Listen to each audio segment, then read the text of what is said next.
தாழ்வுற்று வறுமை மிஞ்சி விடுதலை தவறிக்கட்டு பால்பட்டு நின்றதாமோர் பாரத தேசந்தன்னை வாழ்விக்க வந்த காந்தி மகாத்மா நீ வாழ்க வாழ்கவே என்று மகாகவியால் பாராட்டப்பெற்ற 20ஆம் நூற்றாண்டின் அதிசய தலைவர்களில் ஒருவரான மகாத்மாவின் நூல்கள்தான் என் நூலகத்தில் இருக்கக்கூடிய முதல் ரேக்கில் அடுக்கி வைக்கப்பட்டிருக்கின்றன. இந்த முதல் ரேக்கின் முன்பக்கத்தில் அவருடைய எழுத்துக்கள் எல்லாம் கொண்ட தொகுதிகள் முறையாக வரிசையாக அடுக்கி வைக்கப்பட்டிருக்கின்றன. அவர் வாழ்ந்த காலத்திலேயே ஆப்பிரிக்காவில் இருந்தபோது தமிழில் வெளிவந்த நூல்களில் மற்ற நூல்களும் அடுத்த பின்புறத்திலே அடுக்கி வைக்கப்பட்டிருக்கின்றன. ஆகவே இந்த முதல் ரேக்கில் இருக்கக்கூடிய அனைத்து நூல்களுமே காந்தி எழுதிய நூல்களும் காந்தியை பற்றிய நூல்களும் அவர் நடத்திய பத்திரிகை ஹரிஜன், நவஜீவன், யங் இந்தியா போன்றவற்றின் தொகுப்புகளும் ஆகும். காந்திய வாழ்க்கையை புரிந்து கொள்ள வேண்டும் என்றால் அவருடைய அனைத்து எழுத்துக்களையும் படிக்க வேண்டும் என்பதில்லை. அவருடைய வாழ்க்கை, அவர் மகாத்மா ஆனது இந்தியாவினுடைய அரசியல் தலைமையை ஏற்றுக்கொண்ட பிறகு என்பது பலருக்கு புரியாதது. இந்தியாவினுடைய தலைமையை ஏற்பதற்கு முன்னால் 1893 இருந்து 1914 வரை அவர் ஆப்பிரிக்காவில் இருந்து ஆப்பிரிக்காவில் இருக்கக்கூடிய இந்தியர்களுக்காக அவர்கள் அங்கே பிரஜா உரிமை பெறுவதற்கும் அங்கிருந்த அவல நிலையை போக்கி அவர்களை ஒரு மனிதனாக வெள்ளையர்கள் மதிக்கும்படியான நிலைக்காக அவர் பாடுபட்டார். காந்தியினுடைய சத்தியாகிரக போராகட்டும் அல்லது உண்ணாவிரத நோன்பு ஆகட்டும் இவை எல்லாம் தொடங்கி அவர் அதை சோதனை முயற்சியிலே வெற்றி கண்டு இந்தியா திரும்புகிறார். இந்தியா திரும்புகிற போது ஏறத்தாழ 1916க்கு பிறகு கோகலேயும் திலகரும் தலைமை கொண்டு நடத்தி கொண்டிருந்த காங்கிரஸில் அறிமுகமாகிறார். 23 ஆண்டுகளுக்கு மேலாக அவர் ஆப்பிரிக்காவில் இருந்து அங்கு இருக்கக்கூடிய இந்தியர்களுக்காக தன்னுடைய போராட்டங்களை நடத்தி வெற்றி கண்டு இந்தியாவுக்கு திரும்புகிறார்.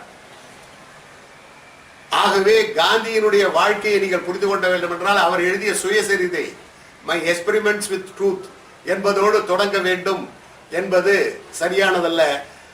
அதற்கு முன்னால் அவர் வாழ்ந்த வாழ்க்கை சவுத் ஆப்பிரிக்காவில், அதை அவர் சத்தியாகிரகா இன் சவுத் ஆப்பிரிக்கா என்று எழுதியிருக்கின்றார். அந்த நூல் இதுதான் அவர் வாழ்க்கையினுடைய முதல் பாகம். இதை படித்தால் தான் காந்தியினுடைய சத்தியாகிரகம் என்றால் என்ன, அகிம்சை என்றால் என்ன என்பதை புரிந்து கொள்ள முடியும்.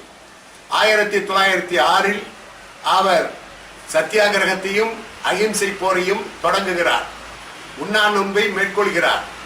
இந்த 1906 தான் ஐநா சபை உலகத்தினுடைய சமாதான நாள் என கொண்டாட வேண்டும் என்று சில ஆண்டுகளுக்கு முன்னால் அறிவித்து இந்திய அரசினுடைய பிரதமராக இருந்த மன்மோகன் சிங்கிற்கும் கடிதம் எழுதி இதை நீங்கள் உலக சமாதான நாளாக இந்தியாவில் கொண்டாட வேண்டும் என்று அறிவுறுத்தினார்கள். ஆக சத்தியாகிரகா இன் சவுத் ஆப்பிரிக்கா என்பதுதான் அவர் எப்படி மகாத்மாவாக உருவானார் என்பதை நமக்கு விளக்கும். ஆகையினால்தான் சவுத் ஆப்பிரிக்காவில் இருந்த காந்தியினுடைய அந்த சத்தியாகிரக போராட்டத்தை அறிந்த மகாகவி பாரதி வாழ்கனி எம்மான் இந்த வையத்து நாட்டிலெல்லாம் தாழ்வுற்று வறுமை மிஞ்சி விடுதலை தவறிக்கட்டு பால்பட்டு நின்றதாமோர் பாரத தேசம் தன்னை வாழ்விக்க வந்த காந்தி மகான் வாழ்க வாழ்கவே என்று பாடினார்.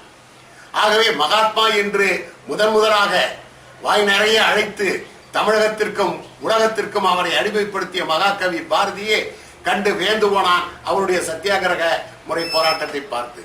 ஆகவேதான் தமிழ்நாட்டில் இருந்து 1904 அவர் 5 ரூபாய் அவருடைய போராட்ட நிதிக்காக இங்கிருந்து மணி ஆர்டர் செய்ததாக நாம் அறிகிறோம். இந்த செய்திகளை எல்லாம் தமிழர்களுக்கு எடுத்துச் சொல்வதற்கு இன்று நம்மவர்கள் பலர் மறந்துவிட்டார்கள். ஆகவே காந்தியினுடைய வாழ்க்கையை முழுமையாக அறிந்து கொள்ள வேண்டும் என்றால் முதலில் படிக்க வேண்டிய நூல் தென்னாப்பிரிக்காவில் சத்தியாகிரகம் என்று எழுதிய அவருடைய முதல் நூலாகும். இரண்டாவது தான் அவர் எழுதிய an autobiography or the story of my experiment with the truth M K. Gandhi என்ற நூலாகும். இது 1924 அவருடைய பத்திரிகையில் தொடராக எழுதியது. இந்த சுயசரிதையை அவர் தன்னுடைய தாய்மொழியாகிய குஜராத்தியில் தான் எழுதினார். ஏனென்றால் நம்முடைய மக்கள் ஆங்கில மோகம் கொண்டு ஆங்கிலேயர்களுக்கு அடிமையாக இருந்தது மட்டுமில்லாமல் ஆங்கிலத்திற்கும் அடிமையாக இருந்தது எண்ணி ஒரு மனிதன் விடுதலை பெற வேண்டும் என்றால் அவன் முதலில் அவன் பிறமொழி ஆதிக்கத்தில் இருந்து விடுபட்டு பிறகு பிறமொழி ஆட்சியில் இருந்து விடுபட வேண்டும் என்ற கருத்தை வலியுறுத்துகின்ற வகையில் முதலாக தன்னுடைய சுயசரிதையை தன்னுடைய பத்திரிகையில் குஜராத்தியில் எழுதினார். பிறகு அதை ஆங்கிலத்தில் அவருடைய உதவியாளராக இருந்த மகாதேவ் தேசாய் மொழிபெயர்த்தார். ஆகவே நீங்கள் படிக்கின்ற மை எக்ஸ்பெரிமெண்ட்ஸ் வித் ட்ரூத் என்ற நூலானது அவர் ஆங்கிலத்தில் எழுதியதல்ல. ஏனென்றால் நம்மவர்கள் எல்லாம் பரங்கி மொழிக்கு அடிமையாகி எவ்வாறேனும் ஆங்கிலேயர்களுடைய நல்லத்தினை பெற வேண்டும் என்பதற்காக ஆங்கிலத்தில் பேசுவதை பெருமையாக கருதி கொண்டிருந்த காலகட்டத்தில் அவர்தான் தாய்மொழியின் பெருமையை நம்மவர்கள் உணரும்படி செய்ய தன்னுடைய வாழ்க்கை வரலாற்றையே தன்னுடைய தாய்மொழியாகிய குஜராத்தில் எழுதினார். ஒரு மனிதனுக்கு 2 கண்கள் என்றால் அதில் ஒரு கண் மொழி, இன்னொன்று நாடு. மொழியை தூற்றி வாழ்ந்த நாடும் இல்லை, மொழியை போற்றி வீழ்ந்த நாடும் இல்லை. ஆகவே தாய்மொழி இதனுடைய அவசியத்தை அவர் எடுத்துரைத்தார். கல்வி என்பது தாய்மொழியிலே கற்பிக்கப்பட வேண்டும். அது ஒரு குழந்தைக்கு தாய்ப்பால் எந்த அளவுக்கு அவசியமோ அது போன்றது என்று காந்தி சொல்கிறார். ஆகவே தாய்மொழியினுடைய பெருமையையும் அதனுடைய உண்மையையும் உணர வேண்டும் என்பதற்காக அவரே ஒரு எடுத்துக்காட்டாக தன்னுடைய சுயசரிதையை தாய்மொழியில் எழுதினார். அடுத்து காந்திக்குள்ள ஒரு பெரிய சிறப்பே என்ன என்றால் அவர் மிக பெரிய மேதை என்றோ அல்லது பல்வேறு நூல்களையும் பல்வேறு மொழிகளையும் அறிந்த அறிஞர் என்றோ நீங்கள் பாராட்ட முடியாது. அவருடைய தனி சிறப்பே he practiced what he preached என்பதுதான். எதை சொன்னாரோ அதை செய்து காட்டினார் என்று சொல்வதை காட்டிலும் எதை செய்தாரோ அதை அவர் செய்தார். ஆகவே வாழ்க்கையில் சொல்வேறு செயல்வேறு என்று இல்லாமல் இப்படியும் ஒரு மனிதன் வாழ முடியும் என்பதை வாழ்ந்து காட்டிய பெருமை மகாத்மாவுக்கு உண்டு. ஆகியனாலே தான் அவரை மகாத்மா என்று பாராட்டுகிறோம். சென்ற நூற்றாண்டில் அறிவியலிலே மிகப்பெரிய மாற்றத்தை உருவாக்கிய அணு விஞ்ஞானி இன்சின் அவருடைய 75வது பிறந்த நாளின் போது கூறினார், generations to come would scarcely believe that such a man with blood and flesh walked on this earth. இந்த நில உலகத்தில் இப்படி ஒரு மனிதன் எலும்போடும் தோளோடும் இரத்தத்தோடும் உயிரோடு உலாவினான் என்று சொன்னால் வருங்கால சமுதாயம் நம்ப மறுக்கும் என்று சொன்னான். அவர் வாழ்க்கையில் நடந்த பல்வேறு சம்பவங்களை எல்லாம் இன்றைய தலைமுறைக்கு நீங்கள் எடுத்துச் சொல்வீர்களே, ஆனால் இது சாத்தியமா, இப்படி ஒரு மனிதன் வாழ்ந்திருக்க முடியுமா என்ற கேள்விதான் கேட்பார்கள்.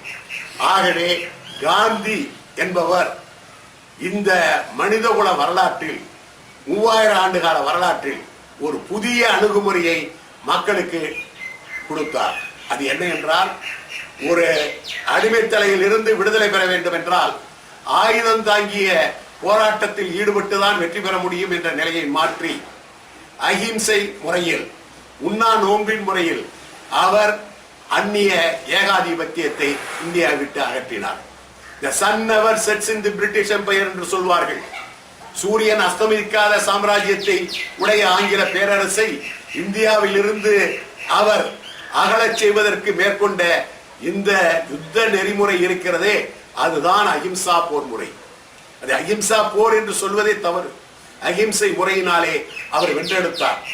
உண்ணா நோன்பு மிகப்பெரிய அரசியல் தலைவன் என்று பாராட்டப்பட்டவனும் 2வது உலக யுத்தத்தில் இங்கிலாந்தை காப்பாற்றியவன் என்று பாராட்டப்படுகின்றவருமான சர்ச்சில் ஒரு முறை சொன்னார், நான் காந்தியை அவர் ஆயுதம் தாங்கி அல்லது துப்பாக்கியை ஏந்தி போராடுவார்கள், ஒரு நிமிடத்தில் அவரை வெற்றி கொண்டு விடுவேன். ஆனால் இந்த மனிதன் உண்ணா நோன்பு என்ற முறையினாலே ஒரு போராட்டத்தை கையாளுகிற பொழுது அவரை நான் எப்பொழுது வெற்றி கொள்வது, அதற்கு மாற்றான ஒரு ஆயுதம் என்னிடத்தில் இல்லையே என்று வருத்தப்பட்டு இருக்கிறார்.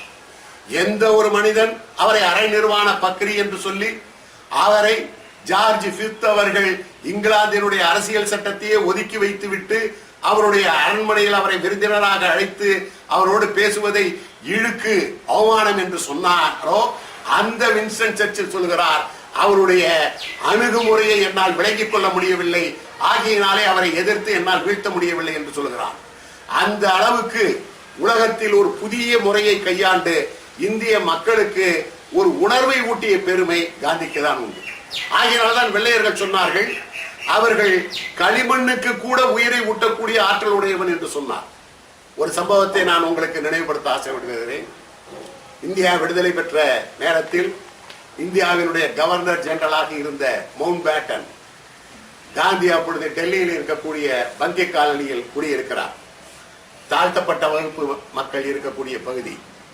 அங்கே ஒரு குடிசையிலே தரையிலே பாயின் மீது அமர்ந்திருக்கிறார்.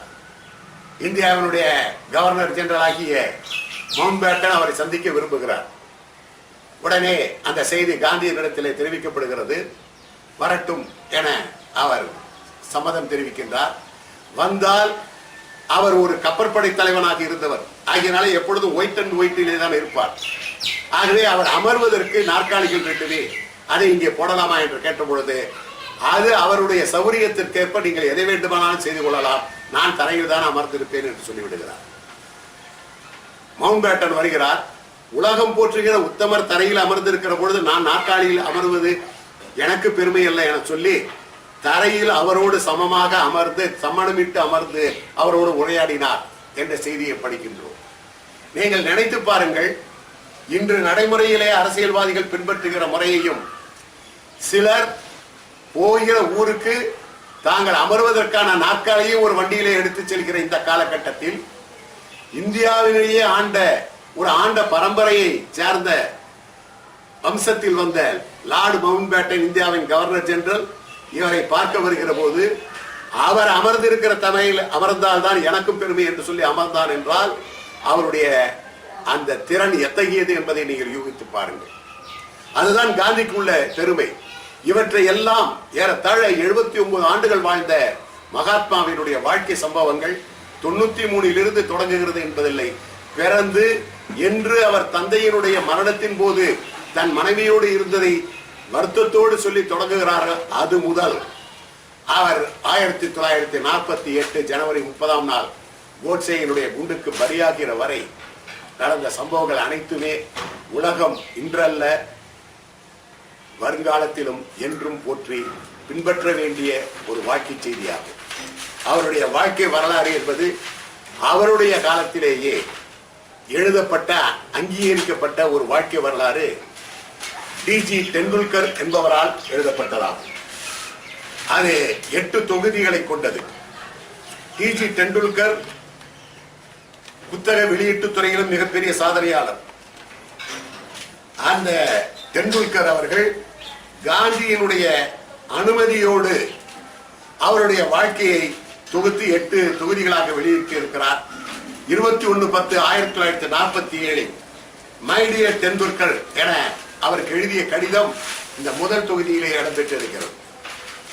என்னுடைய வாழ்க்கை வரலாற்றை நீ தொகுத்து வெளியிடுவதற்கு நான் அனுமதி அளிக்கிறேன் என்று காந்தியே அனுமதி வழங்கிய அந்த வாழ்க்கை வரலாற்று தொகுதிகள் லைஃப் ஆஃப் மோகன்தாஸ் கரம்சந்த் காந்தி டி.டு. டெண்டுல்கர் அவர்கள் தொகுத்தது. இதை நீங்கள் அவசியம் காந்தியை புரிந்து கொள்ள வேண்டும் என்றால் இதை அவசியம் எல்லோரும் படிக்க வேண்டும். இது அவருடைய அங்கீகாரம் பெற்ற ஒரு வரலாறாகும். இந்த 8 தொகுதிகளிலும் பப்ளிகேஷன் டிவிஷனை வெளியிட்டு இருக்கிறது. என்னுடைய நண்பர் ஒருவர் சொன்னார், கிருஷ்ணமூர்த்தி, இந்த 8 தொகுதிகளையும் சாவதற்குள்ளால் படித்து விட்டானாலே என் மனம் நிறைவடையும் என்று சொல்வது எனக்கு இப்பொழுது நினைவுக்கு வருகிறது. நானும் என் நண்பரும் இந்த தொகுதிகளை வாங்க தேவனைய பாவானார் நூலகத்திற்கு பின்னால் இருந்த அந்த விற்பனை பகுதியில் சென்று இந்த 8 தொகுதிகளையும் வாங்கி வருகிற பொழுது அவர் சொன்ன இந்த வாசகம் இன்றும் என்னால் மறக்க முடியவில்லை. இந்த டி.டி. டெண்டுல்கருடைய 8 வால்யூம் தான் அங்கீகரிக்கப்பட்ட அவருடைய வாழ்க்கை வரலாறாகும். அதை அடுத்து பதிப்புலகிலே மிகப்பெரிய சாதனையாளராக விளங்கிய ஆனந்த் கிங்ரோனி என்பவர் காந்தி சீரீஸ் என்று கதர் பேப்பரிலும் கதர் ரேப்பரிலும் கதர் பைண்ட் என்றும் காந்தி சீரீஸ் என்று 8 நூல்களை வெளியிட்டார். பின்னால் நூற்றாண்டின் போது பாக்கெட் சீரீஸும் வெளியிட்டார். அவர் வெளியிட்ட டு ஸ்டூடெண்ட்ஸ் என்பதும் டு ஹியூமன் என்கிற நூலும் வரிசை. இதையே தமிழில் புதுமை பதிப்பகம் காரைக்குடியில் ஆலய நடராஜன் என்பவர் மாணவருக்கு என்ற தலைப்பிலே வெளியிட்டார். அதிலே உள்ள முதல் படம் காந்தியாருடைய சிறப்புமிக்க ஒரு படம். அது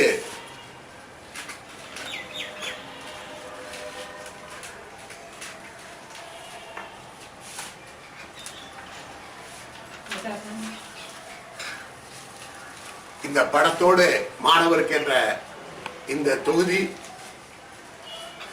புதுமை பதிப்பகம் காரைக்குடி என்ற முகவரியோடு 1943 வெளிவந்தது. இதில் உள்பக்கத்தில் இருக்கக்கூடிய முதல் படம் ஒரு அபூர்வமான படம். காந்தி அவர்கள் தன்னுடைய ஆசனத்தில் அமர்ந்து ஒரு கடிதம் எழுதுகிற போது எடுத்த படம். இதை எடுத்த பெருமை உலகம் சுற்றிய தமிழர் ஏ.கே. செட்டியாரை சார்ந்துதான். இது ஒரு அபூர்வமான படம். ஏ.கே. செட்டியார் அவர்கள் தான் காந்தி வாழ்ந்த போதே 1937 அவரை பற்றிய ஒரு ஆவணப்படத்தை தயாரித்தார். அதற்காக ஏறத்தாழ 1,00,000 மைல்கள் பிரயாணம் செய்து உலகத்தில் உள்ள செய்தி நிறுவனங்களில் எல்லாம் சென்று 100 கேமராமேன்கள் எடுத்த 50,000 அடி நீளமுள்ள செய்தி சுருள்களை எல்லாம் திரட்டி அவற்றை எல்லாம் தொகுத்து தான் எடுத்த 8,000 அடி படத்தையும் சேர்த்து 12,000 அடி நீளமுள்ள ஒரு தலைவருடைய வாழ்க்கையை ஆவணப்படமாக வெளியிட்டார். உலகத்திலேயே முதலாக வாழுகிற ஒரு தலைவனை அவருடைய வாழ்க்கையை நிகழ்ச்சிகளை அவரை கொண்டே எடுத்து அவருடைய வாழ்க்கையில் நடந்த சம்பவங்களை அவரை வைத்தே எடுத்து தொகுத்து வெளியிட்ட பெருமை ஏ.கே. செட்டியாருக்கு தான் உண்டு. ஆகையினால்தான் சுவிட்சர்லாந்திலே கூடிய ஆவணப்பட தயாரிப்பாளர்கள் சங்கத்திலே இனி உலகத்தில் சிறந்த ஆவணப்படங்களை தயாரிக்கின்றவர்களுக்கு ஏ.கே. செட்டியார் விருது என்று கொடுக்க வேண்டும் என்று தீர்மானம் செய்தார்கள். ஆனால் நம்மவர்கள் அதை தொடர்ந்து செயல்படாத காரணத்தினால் அந்த தீர்மானம் நிறைவேறாமலே போய்விட்டது.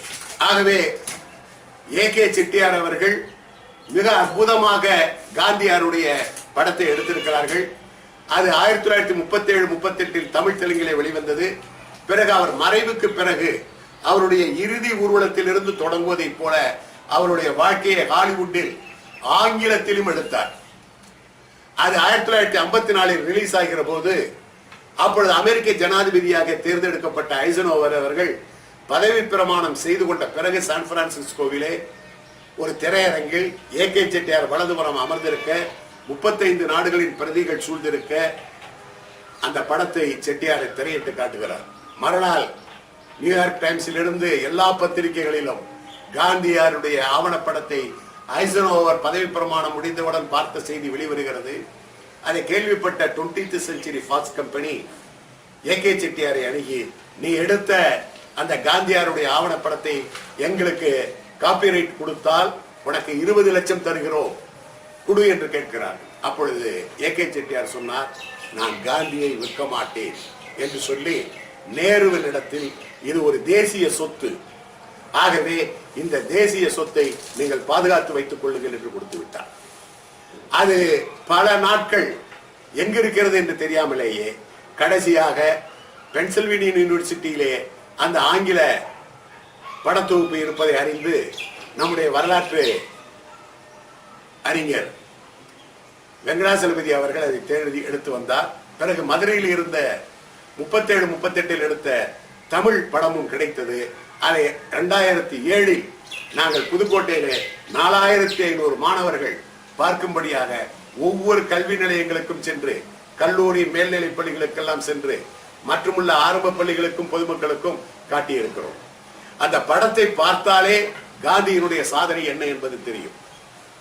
காந்தி நான் ஆரம்பத்தில் சொன்னதை போல மிகப்பெரிய அறிஞர் அல்ல, படித்த மேதை அல்ல. ஆனால் அவரிடத்தில் இருந்த அந்த சத்தியம் மற்ற எல்லோரையும் கட்டுப்படுத்தக்கூடிய ஆற்றலுடையதாக இருக்கு. என் தந்தையார் சொல்வார், ஒரு சர்க்கஸில் ஒரு ரிங் மாஸ்டர் எப்படி புலி, சிங்கம், கரடி போன்ற கொடிய விலங்குகளை எல்லாம் தன்னுடைய கையில் இருக்கக்கூடிய ஒரு சிறு கோலை கொண்டு ஆட்டுவிக்கிறானோ அதுபோல காந்தியார் சென்ற நூற்றாண்டின் முற்பகுதியில் இருந்த எல்லா அறிஞர்களையும் தன்னுடைய சத்தியம் என்னும் கோலினாலே ஆட்டி படைத்தார் இது உலக வரலாற்றில் நடந்த மிகப்பெரிய அதிசயம். ஆகவே நீ அவரை படித்து விட்டு பிறகு சிந்தித்து விட்டு பேசு என்று சொன்னார். எனக்குள்ள பாக்கியமே 1969 காந்தி நூற்றாண்டு விழாவின் போது திருச்சி மாவட்டத்தில் மணச்சநல்லூர் பள்ளியிலே நான் பட்டதாரி ஆசிரியராக பணியாற்றி கொண்டிருக்கிற போது அந்த விழாவை கொண்டாடுகிற வாய்ப்பு எனக்கு கிடைத்தது. அப்பொழுது காந்தி அமைதி நிறுவனம் தினுடைய செயலாளராக இருந்த திருச்சி மாவட்ட செயலாளராக இருந்த சீனிவாசன் அவர்களை சந்திக்கவும் மணச்சநல்லூர் பள்ளியிலே 3 நாட்கள் காந்தி நூல்களை எல்லாம் வைத்து அவர் சிலையையும் வைத்து ஒரு கண்காட்சி நடத்தி 3 நாட்கள் கருத்தரங்கம் நடத்தினோம். அதை பார்த்த டிடி திருமலை போன்றவர்கள் எங்களை திருச்சி மாவட்டத்தினுடைய பொறுப்பாளராக நியமித்து பல குக்கிராமங்களுக்கு சென்று காந்தியை பற்றி பேசுகிற ஒரு வாய்ப்பை நான் பெற்றிருக்கிறேன். அதனால் காந்தியை பற்றி முழுமையாக படிக்கவும் அவர் காலத்தில் வாழ்ந்த பெரியவர்களை சந்தித்த அந்த சம்பவங்களை எல்லாம் கேட்டு அறிந்து கொள்ளவும் பல வாய்ப்புகள் எனக்கு கிடைத்தன. அதன் அடிப்படையில் காந்தியினுடைய வாழ்க்கை வரலாறிலேயே இன்றும் மிகவும் போற்றக்கூடிய ஒன்றாக இருப்பது life of Mahatma Gandhi by Louis Fischer. இதை திஜாரா அவர்கள் மொழிபெயர்த்திருக்கிறார்கள். மிக அற்புதமான மொழிபெயர்ப்பு. மொழிபெயர்ப்பா அல்லது மூலமா என்று சந்தேகிக்கின்ற வயதத்திலே அமைந்த ஒரு நூலாகும். அடுத்து காந்தியை பற்றி அவருடைய 75வது பிறந்த நாளின் போது வெளியிடப்பட்ட ஒரு மலர், Gandhi his life and work, published on his 75th birthday October 2, 1944 என்ற இந்த நூலாகும். இது ஒரு அபூர்வமான நூல். இதிலே காந்தியினுடைய A word for the reader என காந்தி எழுதிய கடிதமும் இன்சியினுடைய கருத்தும் சரோஜினி நாயுடுடைய கருத்தும் அடங்கிய ஒரு அற்புதமான தொகுப்பு. இதை நீங்கள் படிப்பீர்கள் ஆனால் காந்தியை பற்றி முழுமையாக அறிந்து கொள்ள முடியும். அதே போன்று காந்தியினுடைய பிறந்த நாளின் போது 70வது பிறந்த நாளின் போது ராதாகிருஷ்ணன் அவர்கள் வெளியிட்ட Mahatma Gandhi essays and reflections on his life and work presented on his 70th birthday October 2, 1939 edited by S. Radhakrishnan. உலகத்தில் இருக்கக்கூடிய மாபெரும் அறிவியல் மேதைகளிலிருந்து அறிஞர்களிலிருந்து சமூகவியலாளர் தத்துவஞானிகளிடத்தெல்லாம் காந்தியை பற்றி கட்டுரை வாங்கி அவருடைய 70வது பிறந்த நாளின் போது ராதாகிருஷ்ணன் வெளியிட்ட இந்த தொகுதி இன்றும் எல்லோராலும் பாராட்டப்படுகிற ஒரு தொகுதியாகும். உலகம் அவரை எவ்வாறு பார்த்தது, எவ்வாறு மதிப்பிட்டது என்பதை அறிந்து கொள்ள இந்த தொகுதி மிக உதவியாக இருக்கும். இது இன்றும் நமக்கு கிடைக்கக்கூடிய ஒரு நூல். அவசியம் ஜார்ஜ் ஆலன் அண்ட் அன்வின் லிமிடெட் என்ற லண்டன் கம்பெனி வெளியிட்ட நூலாகும். பொதுவாக ராதாகிருஷ்ணனுடைய நூல்களை எல்லாம் வெளியிட்டதே அந்த புத்தக வெளியீட்டாளர்கள் தான் இதை வெளியிட்டு இருக்கிறார்கள். இதை தமிழிலே வரலாற்று நூல்களை தந்து நமக்கெல்லாம் ஒரு வரலாற்று உணர்வையும் வரலாற்று அறிவையும் பெருக்கிய வே. சாமிநாத சர்மா அவர்கள் தமிழிலே அந்த காலத்திலேயே மொழிபெயர்த்து வெளியிட்டிருக்கிறார். அதை பிரபஞ்ச ஜோதி நிலையம் வெளியிட்டு இருக்கிறது. பர்மாவிலே புதுமலர் நிலையம் என்ற நிலைய பேரிலும் அது பர்மாவிலேயே வெளியிடப்பட்டிருக்கிறது 1940களில். ஆகவே தமிழிலும் ஆங்கிலத்திலும் கிடைக்கக்கூடிய அந்த தொகுப்பு நூலை எல்லா இளைஞர்களும் படித்தால் காந்தியை பற்றிய மதிப்பீடு உலகளவில் எந்த அளவு இருந்தது என்பதை புரிந்து கொள்ள முடியும். காந்தியினுடைய மறைவுக்கு பிறகு அவருடைய நூற்றாண்டு விழாவின் போது வெளியான ஒரு சிறந்த வரலாற்று காவியம் என்றே சொல்லலாம், ஆன்மாவின் யாத்திரை என்று அவருடைய சிஷ்யை மீராபென் எழுதியது. இது ஓரியன்ட் லாங்மன்ஸ் வெளியிட்ட ஒரு நூலாகும். மீராபென் அவர்கள் வெளியிட்டது. காந்தியோடு மிக நெருக்கமாக இருந்தவர். இவருடைய தந்தை ஒரு கேப்டன். இவருடைய காந்தியினுடைய வரலாறை முதலாக எழுதி வெளியிட்டவர் நோபல் பரிசு பெற்ற பிரெஞ்சு அறிஞர் ரோமா ரோலண்ட் 1924 வெளியிட்டார். அந்த நூலை படித்ததன் காரணமாக காந்தியை நேராக சந்திக்க வேண்டும் என்ற ஆசை கொண்டு மீராபென் இந்தியாவுக்கு புறப்படுகிறார். புறப்படுவதற்கு முன்னால் காந்தியை பற்றி முழுமையாக தெரிந்து கொள்ள ஆசைப்பட்டு பிரான்ஸ் நாட்டிலே இருந்த ரோமன் ரோலண்டை சென்று சந்திக்கின்றார். அப்பொழுது ரோமா ரோலண்ட் சொல்கிறார் மீராபென் இடத்தில், நீ வாழும் ஒரு இயேசுநாதரை சந்திக்க போகிறாய், லிவிங் கிரைஸ்ட் அவரை நீ சந்திக்க போகிறாய், நீ மிகவும் பெரிய பாக்கியசாலி என்று சொல்லி வழி அனுப்பி வைக்கின்றார். இந்த வார்த்தையை கேட்ட மீராபென் அப்படிப்பட்ட ஒரு மகானை சந்திக்க வேண்டும் என்றால் அவரிடத்தில் இருக்கும்போது நாம் எவ்வாறு வாழ வேண்டும், எப்படி பழக வேண்டும் என்பதை எல்லாம் தெரிந்து கொண்டு சென்றால் நன்றாக இருக்கும் என்று சொல்லி அப்பொழுது வாங்கிய அந்த பயணச்சீட்டை ரத்து செய்துவிட்டு ஏறத்தாழ 2-3 மாதங்கள் அவருடைய நூல்களை எல்லாம் படித்து அவரோடு இருக்கும்போது என்ன முறையில் வாழ வேண்டும் என்பதை எல்லாம் தெரிந்து கொண்டு நூல் நூற்க கற்றுக்கொண்டார். அதன் பிறகு கதராடை அணிய கற்றுக்கொண்டார். இவ்வாறு காந்திய முறையிலே தன்னை ஆட்படுத்திக் கொண்டு இந்தியாவுக்கு வந்தார். ஸ்லேட் என்ற பெயரினை கொண்ட அந்த மாது அவருக்கு காந்தி வைத்த பெயர் தான் மீராபென் என்பதால் இவர் 1982 வரை இந்த நில உலகில் வாழ்ந்தவர். அவருடைய இந்த நூல் பலருக்கு தெரியாது, ஆனால் எல்லோரும் படிக்க வேண்டிய மிக அற்புதமான நூல். காய்தல் ஓத்தல் இன்றி வெறும் பாராட்டுகளாக இல்லாமல் காந்தியினுடைய உண்மை சுரூபத்தை நமக்கு எடுத்து காட்டக்கூடிய மிக அற்புதமான ஒரு வாழ்க்கை வரலாற்று நூல் எங்களுடைய நூலகத்தில் இருக்கிறது. இரண்டாவது, காந்தியினுடைய லாஸ்ட் 200 days என்று இந்தியாவினுடைய 50வது சுதந்திர தினத்தின் போது ஹிந்து தினந்தோறும் ஒரு பகுதியை வெளியிட்டது. From the pages of the Hindu, Mahatma Gandhi, the last 200 days. மிக அற்புதமான ஒரு நூல் தொகுப்பு. Gandhiji shot dead, assassinated while on way to prayer meeting, nation plunged in mourning, grief-stricken crowds besieged Birla House என்ற தலைப்புகளோடு வந்த செய்திகளை எல்லாம் மிக அற்புதமாக கடைசி 200 நாட்களை வெளியிட்டு இருக்கிறது ஹிந்து. அவரோடு கடைசியில் அவருடைய நேர்முக உதவியாளராக இருந்தவர் சுசீலா நாயருடைய சகோதரர் அவருடைய கடைசி காலகட்டத்தை த லாஸ்ட் ஃபேஸ் என்று முதல் தொகுதியில் 2 பாகமும் இரண்டாவது தொகுதியுமாக 3 தொகுதிகளை வெளியிட்டிருக்கிறார். Mahatma Gandhi the last phase Pyarelal volume 1.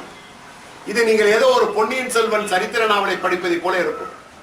மிக அற்புதமான ஒரு ஆங்கிலம், மிக எளிமையாகவும் இனிமையாகவும் இப்படியும் எழுத முடியுமா என்று அதிசயித்தக்க வேதியில் சுவையான ஆங்கிலத்தில் எளிமையாக பியாரிலால் எழுதப்பட்ட த லாஸ்ட் ஃபேஸ் அவரை புரிந்து கொள்வதற்கு உதவக்கூடிய மிக அற்புதமான ஒரு நூலாகும். அடுத்து, காந்தியினுடைய நினைவை போற்றுகிற விதத்தில் அமெரிக்க அரசு வெளியிட்ட ஒரு த ப்ரொஃபைல்ஸ் ஆஃப் காந்தி என்பதால் இது மிக அமெரிக்க அறிஞர்கள் கருத்துக்களை எல்லாம் தாங்கிய ஒரு நூலாகும். நார்மன் கசின்ஸ், அமெரிக்கா ரிமெம்பர்ஸ் எ world leader, India book company Delhi வெளியிட்டது ப்ரொஃபைல்ஸ் ஆஃப் காந்தி. இந்த நூலும் அமெரிக்க அறிஞர்கள் காந்தியை எவ்வாறு போற்றினார்கள், கருப்பு நிற தலைவன் என்று பாராட்டப்படுகின்ற அந்த அடிமை மக்கள் ஆகிய நீக்ரோக்களின் தலைவனாக விளங்கிய மார்ட்டின் லூதர் கிங் அமெரிக்காவின் காந்தி என்று பாராட்டப்படுகிறார். அவர் இந்தியாவிலே நான் பார்க்க விரும்புகிற இடம் காந்தியினுடைய அந்த அடக்கமான இடம் என்று சொல்லி காந்தியினுடைய சமாதியை வந்து பார்த்து தன் அஞ்சலியை செலுத்தினார்.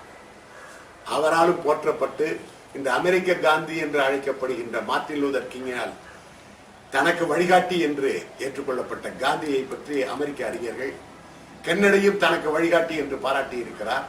இன்று வருகின்ற ஒபாமா பதவியேற்ற உடைந்தவுடன் பத்திரிகையாளர்கள் இடத்தில் பேசுகிற போது உங்களுடைய விருப்பம் என்ன என்று பத்திரிகையாளர் கேட்டபோது எனக்கு இன்றுள்ள ஒரு விருப்பம் என்ன என்றால் காந்தி அவருக்கு அருகில் அமர்ந்து நான் உணவருத்த வேண்டும், விருந்துண்ண வேண்டும் என்று சொல்லியிருக்கிறார். அந்த அளவுக்கு அமெரிக்காவின் வழிகாட்டியாக இருக்கக்கூடிய காந்தியை பற்றிய ஒரு தொகுப்பு, மிக அற்புதமான தொகுப்பு. இந்த காந்தியினுடைய நூல்களை எல்லாம் அவர் மறைவுக்கு பிறகு இந்திய அரசாங்கம் 100 தொகுதிகளாக வெளியிடுவது என திட்டமிட்டு தொகுக்க ஆரம்பித்தது.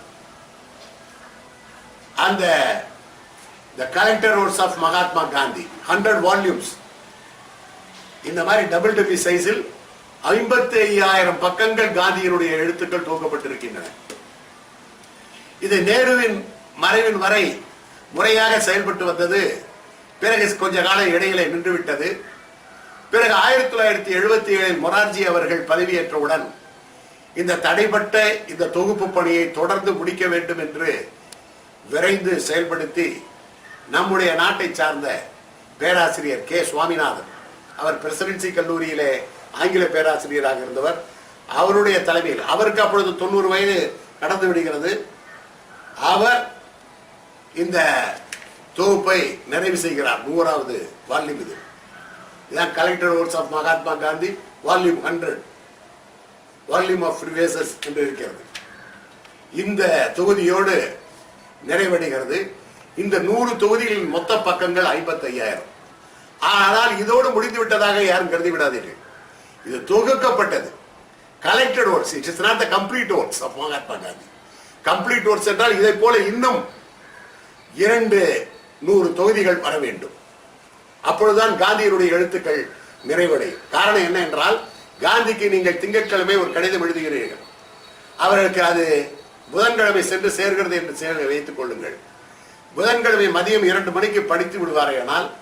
அதற்கு உடனடியாக பதில் எழுதி உடனே தபாலில் சேர்த்து விடுவார். நீங்கள் திங்கட்கிழமை எழுதிய கடிதம் அவருக்கு புதன்கிழமை கிடைக்கும், புதன்கிழமை எழுதிய பதில் உங்களுக்கு வெள்ளிக்கிழமை கிடைக்கும். காந்தி தனக்கு வரக்கூடிய கடிதங்களுக்கு தானே தன் கைப்பட பதில் எழுதுவது வழக்கம். காந்தியாரிடத்தில் இருந்து நான் வேற எதையும் கற்றுக்கொண்டோனோ இல்லையோ, வருகிற கடிதங்களுக்கு உடனடியாக பதில் போடுகிற பழக்கத்தை காந்தியாரிடத்தில் இருந்தோம். பிறகு நான் எல்லாம் நல்ல வாலிபனாக பணியில் சேர்ந்து பணியாற்றுகிற காலத்திலும் 72 வரை வாழ்ந்த மூதறிஞர் ராஜாஜியின் இடத்திலும் அந்த பழக்கம் உண்டு என்பதை கேள்விப்பட்டு அவரையும் பின்பற்றி கடிதத்திற்கு உடனடியாக பதில் போடுகிற பழக்கத்தை மேற்கொண்டிருக்கிறேன். இந்த கடிதம் எழுக்கும் பழக்கம் காந்தியாருக்கு உண்டு. அதில் ஒரு பெரிய சிக்கனம் என்ன என்றால், காந்தியார் மிகப்பெரிய சிக்கனவாதி. தனக்கு வரக்கூடிய கடிதங்களில் அந்த புத்தகங்கள் வரக்கூடிய, பத்திரிகைகள் வரக்கூடிய கவர், அதையும் கிழித்து முறையாக கத்திரிக்கோளால் வெட்டி அதனுடைய உள்பக்கத்திலே எழுதுகிற பழக்கம் உடையவர். எதையுமே அவர் வீணடிக்க மாட்டார் என்பதற்கு அது ஒரு விளக்கம். அடுத்தது, அவருக்கு கை எழுதுவதற்கு வலது கை சோர்ந்து போகிற பொழுது இடது கையாலும் எழுதுகிற பழக்கத்தை மேற்கொண்டிருக்கிறார். அவர் இடது கையால் கடிதம் எழுதுகிற படம் கூட இந்த ஆல்பத்திலே இருக்கிறது. காந்தியார் ஆப்பிரிக்காவில் இருக்கிற போது அங்கு இருக்கக்கூடிய இந்தியர்களுக்கு கல்வி அறிவு புகட்ட வேண்டும் என்று சொல்லி அங்கே கல்வி நிலையங்களை தோற்றுவிக்கிறார். குஜராத்தி மாணவர்களுக்கு குஜராத்தியிலும், வங்காள மாணவர்களுக்கு வங்காளியிலும், இப்படி ஒவ்வொரு பகுதியை சார்ந்த மாணவர்களுக்கு, இளைஞர்களுக்கு, அங்க தோட்ட தொழிலாளர்களுடைய பிள்ளைகளுக்கு பாடம் கற்பிக்கின்ற முயற்சியில் ஈடுபடுகிறார். அப்பொழுது தமிழ் மாணவர்களுக்கு தமிழ் சொல்லிக் கொடுக்க சரியான ஆட்கள் கிடைக்கவில்லை. ஆகவே காந்தி சுயமாக தமிழை கற்றுக்கொள்வது எப்படி என்ற ஆங்கில வழி நூலின் மூலமாக தமிழை கற்றுக்கொண்டு, அப்பொழுது அவரோடு 1902 முதல் 1919 வரை இருந்த ரெட்டமலை சீனிவாசன் போன்ற தமிழர்களுடைய தொடர்பின் காரணமாகவும், வேறு சிலருடைய தொடர்பின் காரணமாகவும், பலருடைய தொடர்பின் காரணமாகவும் அவர் தமிழை கற்றுக்கொண்டு தமிழை எழுதவும் பேசவும் முயன்றார். 1914 அவர் வஉசிக்கு தமிழிலே கடிதம் எழுதுகிறார். வஉசிக்கு அவருடைய கஷ்டநிலையை கண்டு ஆப்பிரிக்காவில் இருந்த தமிழர்கள் அவருக்கு ஒரு நிதி அனுப்பி வைக்கிறார்கள். அந்த நிதி தனக்கு முறையாக வந்து சேரவில்லை என்று வஉசி காந்திக்கு கடிதம் எழுதுகிறார். காந்தி அப்பொழுது இந்தியாவுக்கு வந்து விடுகிறார். காந்தி உடனடியாக வஉசிக்கு கடிதம் எழுதுகிற பொழுது, நான் இந்தியாவுக்கு வருவதற்கு முன்னால் எல்லா கணக்குகளையும் ஒப்படைத்து விட்டு வந்தேன், உங்களுக்கு சேர வேண்டிய தொகையை மணி ஆர்டரில் அனுப்ப சொல்லி இருந்தேன், என்ன காரணம் பற்றி அது உங்களுக்கு வந்து சேரவில்லை என்பதை அவர்களிடத்தில் மீண்டும் கேட்டு உங்களுக்கு தகவல் அனுப்புகிறேன் என்று சொல்லி அந்த தடைப்பட்ட பணம் மீண்டும் வஉசிக்கு சேரும்படி செய்கிறார். அப்பொழுது காந்தி வஉசிக்கு எழுதிய தமிழ் கடிதம் இது. ஆகவே 1915 Gandhiji wrote a rather cut, not yet, towards M. Gandhi, without even a formal word of address, but within a month, wrote certainly to another reminder from VOC. Gandhiji wrote with his own hand in Tamil, saying he had not yet heard from South Africa This particular postcard is in tatters. Card வந்து சேர்ந்தது.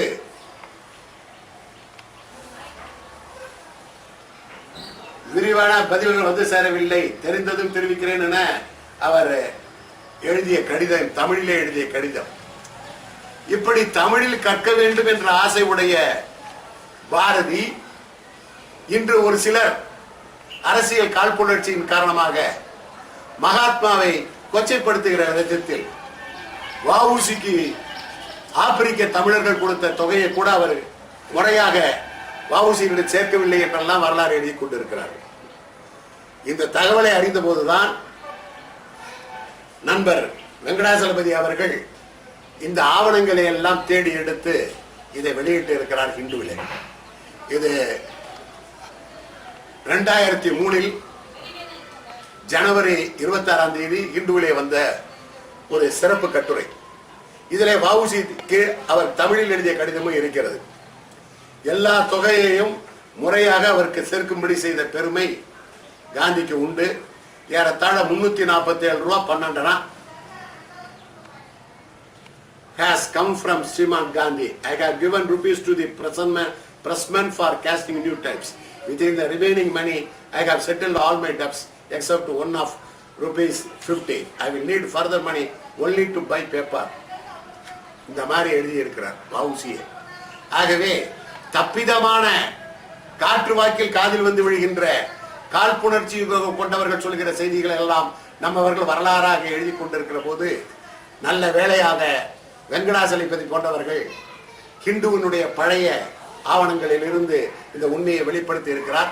இந்த உண்மையிலே அவருடைய நேர்மையும் சத்தியமும் வெளிப்படுவதைப் போலவே அவர் எந்த அளவுக்கு சத்தியவானாக வாழ்ந்தார் என்ற செய்தி வெளிப்படுவதைப் போலவே அவர் தமிழ் மீது கொண்டிருந்த பற்றும் நமக்கு தெரிகிறது. ஒரு தமிழனுக்கு தமிழில் கடிதம் எழுதியிருக்கிறார். அதே போல 1946 பாரதி மணிமண்டபம் கட்டிய போது காந்தி அதற்கு தன்னுடைய வாழ்த்துக்களை தெரிவித்து எழுதிய கடிதம் பாரதி பிறந்தார் என்ற நூலில் கல்கி அவர்கள் வெளியிட்டிருக்கிறார்கள். பாரதி ஞாபகார்த்த பிரயத்தனங்களுக்கு என் ஆசீர்வாதம் ஓகா காந்தி தமிழிலே கையெழுத்து போட்டிருக்கிறார். இன்றைய தமிழர்கள் நமக்கெல்லாம் தேசப்பிதா என்று பாராட்டப்படுகிற காந்தி எந்தெந்த வழியிலெல்லாம் வழிகாட்டி இருக்கிறார் என்பதை புரிந்து கொள்வதற்கு இந்த கடிதம் ஒரு சிறந்த எடுத்துக்காட்டு. பாரதி ஞாபகார்த்த பிரயத்தனங்களுக்கு என் ஆசீர்வாதம் ஓகா காந்தி. இது தமிழ் பண்ணை சின்ன அண்ணாமலை அவர்கள் பாரதி பிறந்தார் என்ற தலைப்பில் இந்த நூலை வெளியிட்டு இருக்கிறார். இந்த நூல் 1946 வந்தது. அதில் இந்த செய்தி அடங்கி இருக்கிறது. ஆகவே இதுல எட்டயபுரத்தில் 1945 23/6/45 அஸ்திவாரக்கல் நாட்டப்பட்ட போது, ராஜாஜியால் நாட்டப்பட்ட போது நடந்த நிகழ்ச்சியில் இருந்து பாரதி மணிமண்டல சிறப்பு விழா வரை உள்ள செய்திகள் அடங்கிய ஒரு கட்டுரை தொகுதி. எஸ்ஜி கிட்டப்பாவை பற்றி, திருவிக்காவை பற்றி எல்லாம் கல்கி எழுதிய கட்டுரைகளும் சேர்க்கப்பட்டிருக்கின்றன. இதிலே காந்தியார் எழுதிய வாழ்த்து கடிதமும் இருக்கிறது. ஆக காந்தி தமிழர்களுக்கு தமிழ் மொழியினுடைய முக்கியத்துவத்தையும் தாய்மொழி பற்றினுடைய அவசியத்தையும் எவ்வாறு உணர்த்தினார் என்பதற்கு இது ஒரு சிறந்த எடுத்துக்காட்டாக இருக்கிறது. அடுத்து சுதந்திரம் பெற்ற இந்தியாவில் அவருடைய வரலாறு ஒரு அற்புதமான படத்தொகுப்பாக நம்முடைய அரசினால் வெளியிடப்பட்டது.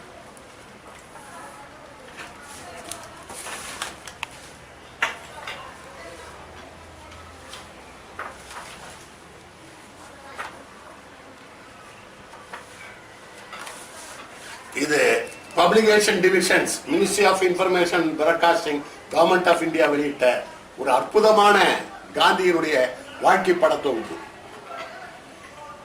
ஆப்பிரிக்காவுக்கு செல்லுகிற வரை 1869 1893 வரை, பிறகு 1893 1914 வரை ஆப்பிரிக்காவில், பிறகு 1914 உப்பு சத்தியாகிரகத்தின் வரை, அதன் பிறகு வெள்ளை இன வெளியேறு இயக்கத்தில் இருந்து, பிறகு சுதந்திர இந்தியாவில், அப்படி பல பகுதிகளாக வருட வாரியாக இந்த மகாத்மா காந்தி தொகுப்பு நூல் வெளியிடப்பட்டு இருக்கிறது.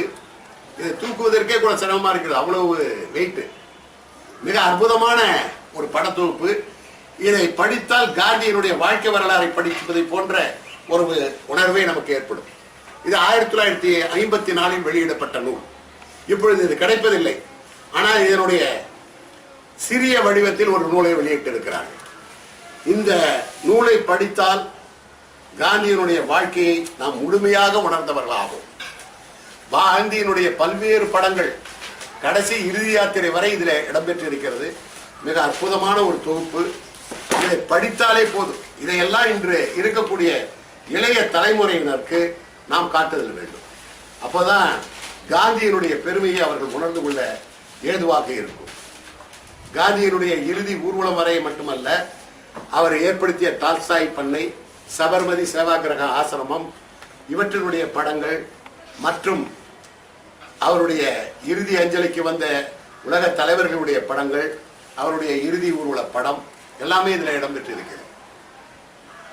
எனக்கு தெரிந்து என்னுடைய நூலகத்துக்கு வந்த பல பெரியவர்கள் இந்த நூலை படித்தால் போதும் என்று சொல்லி இதற்காகவே ஒரு 3-4 மணி நேரத்தை செலவிட்டு விட்டு கண்ணீர் சிந்த என்னிடத்தில் சொன்னது, உன் நூலகத்தில் இருக்கக்கூடிய எல்லா நூல்களையும் விட இது ஒன்றை படித்ததே எங்களுக்கு மிக ஆத்ம திருப்தியாக இருக்கிறது என்று சொல்லி சென்று இருக்கிறார்கள். கண்ணீர் சிந்தி இருக்கிறார்கள். அத்தகைய ஒரு அற்புதமான ஒரு நூல். அடுத்து நான் காந்தி நூற்றாண்டு விழாவின் போது அவருடைய வாழ்க்கையெல்லாம் பள்ளி மாணவர்களுக்கு விளக்குவதற்காக நம்முடைய ministry of information broadcasting new டெல்லியே வெளியிட்ட portable exhibition package and life and teachings of Mahatma Gandhi entitled Mahatma Gandhi in service of humanity என்ற தலைப்பில் ஒவ்வொரு நிகழ்வுக்கும் ஒரு படமாக ஏர்லி லைஃப் என்ற இப்படி தொடங்கி அவர் பிறந்த வீடு, அவருடைய தந்தையார், அவருடைய தாயார், சத்தியாகிரகா இன் சவுத் ஆப்பிரிக்கா என்ற தலைப்பில் சவுத் ஆப்பிரிக்காவில் நடந்த போர், அந்த அகிம்சை போர் முறை, இவற்றோடு எல்லாம் கூட இவ்வாறு ஏறத்தாழ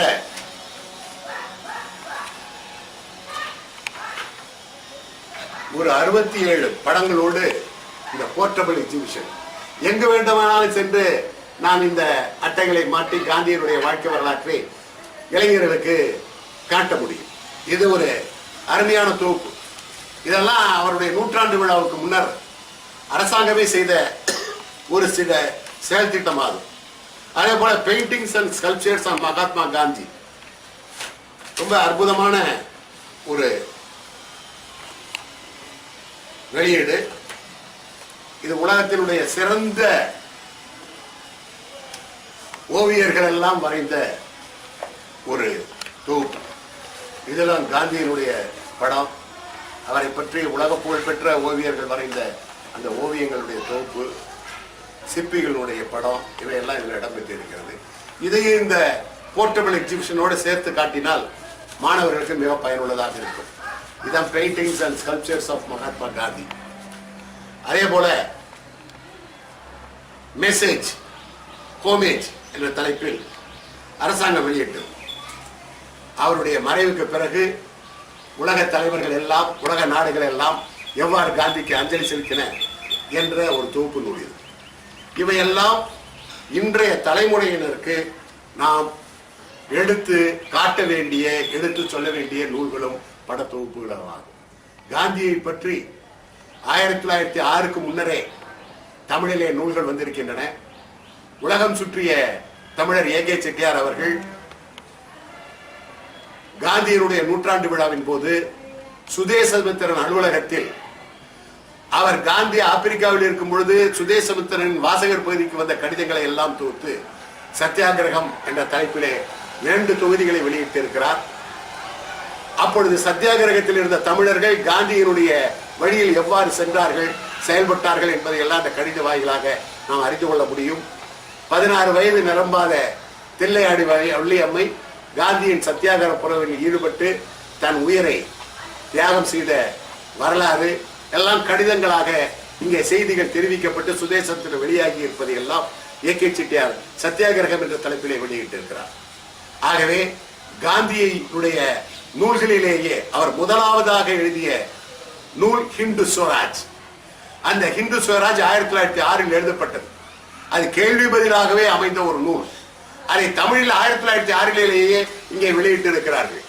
அதில்தான் நாம் இயற்கையை பாதுகாக்க வேண்டிய அவசியத்தையும் சுற்றுச்சூழலை பாதுகாக்க வேண்டிய முக்கியத்துவத்தையும் காந்தி அவர்கள் இந்த விஞ்ஞான வளர்ச்சி மக்களுடைய மனோபாவங்களை எல்லாம் எவ்வாறு மாற்றிவிடும் என்பதை எல்லாம் எடுத்துக்காட்டி ஏறத்தாழ 6 லட்சம் கிராமங்களை கொண்ட இந்தியாவிற்கு ஏற்ற ஒரு ராஜ்யம் எது என்றால் கிராம ராஜ்யம்.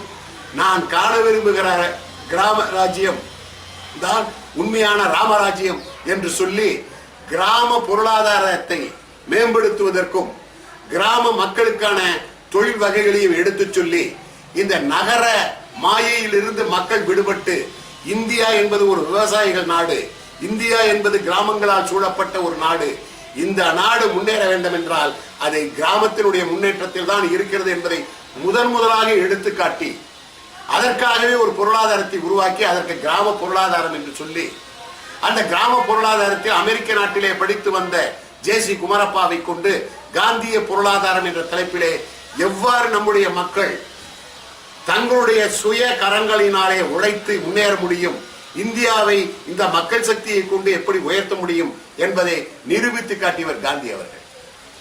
காலப்போக்கில் நம்முடைய அவசர யுகத்தில் நாம் இவற்றை எல்லாம் மறந்துவிட்டு அமைதியின்றி பலர் மன அழுத்தத்திற்கு ஆளாகி மாண்டு கொண்டிருக்கிறார்களே, இவர்களுக்கெல்லாம் மன அமைதியையும் ஒரு சிந்தை நிறைவையும் தரக்கூடிய ஒரு எடுத்துக்காட்டான வாழ்க்கை, ஒரு எடுத்துக்காட்டான தத்துவம் காந்திய வாழ்க்கையும் காந்திய தத்துவமாகும். ஆகவேதான் ஞானாலயாவின் முதல் அடுக்கு காந்திய நூல்களை கொண்டதாக இருக்கிறது என்று சொல்லி அமைகிறேன்.